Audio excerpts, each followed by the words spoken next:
Ratusan warga di Nganjuk melakukan aksi demo di depan kantor Kejaksaan Negeri Nganjuk. Masa mendesak kejaksaan agar tidak mandul dalam menyelesaikan laporan warga terkait dugaan pungli pembayaran sertifikat program PTSL yang hingga 4 bulan ini belum juga ada kejelasan. Ratusan warga Desa Ngepung, Kecamatan Paten Rowo, Kabupaten Nganjuk melakukan aksi demo di depan kantor Kejaksaan Negeri Nganjuk. Warga geram dengan upaya Kejaksaan Negeri Nganjuk sebab laporannya sejak Mei 2022 lalu hingga saat ini belum juga ada kejelasan proses hukumnya.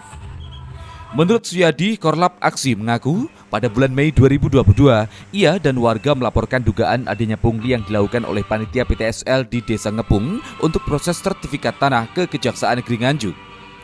Proses PTSL yang seharusnya membayar Rp150.000 ditarik oleh panitia hingga Rp450.000 per bidang. Ia meminta agar kejaksaan tidak mandul dalam menyelesaikan laporan warga sebab ia mengaku sudah menyerahkan alat bukti yang lengkap dan saksi lebih dari 1 orang. Sehingga tidak ada alasan lagi bagi kejaksaan untuk tidak menyelesaikan laporannya. Yang menjadi tanggung jawab pada masyarakat peserta itu kan ada 2 melalui Pokmas, adalah patok dan matre. Ya. Yang patok ditulis dalam rincian Pokmas itu adalah 4 dengan biaya 40.000. Maka ternyata patok sekarang kan tidak berguna. Duitnya berarti kan dipungli. Nah, yang kedua terkait dengan matre. Matre itu 6 lembar 60. Ternyata kan kita kemarin ke BPN hanya 30. Berarti 30 itu juga pungli.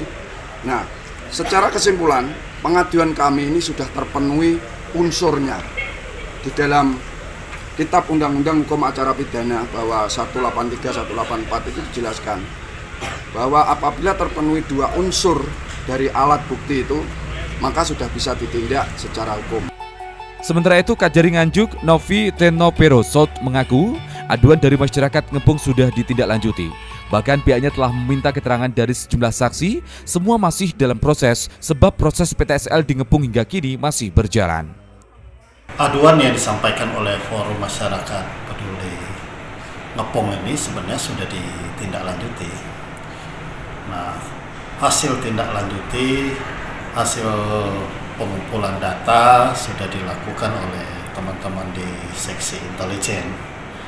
Dan memang karena ini masih proses PTSL-nya kan belum juga berhasil, belum selesai, sehingga untuk menilai lebih jauh ya tentu harus menunggu prosesnya. 10 perwakilan pendemo diizinkan masuk ke ruang aksi Intel Kejaksaan. Sayangnya wartawan tidak boleh melakukan peliputan karena mediasi dilakukan secara tertutup. Masa mengancam apabila dalam minggu ini belum ada langkah nyata dari kejaksaan, pihaknya akan kembali melakukan aksi demo yang lebih besar. Ahmad Sarwani, JTV, Nganjuk.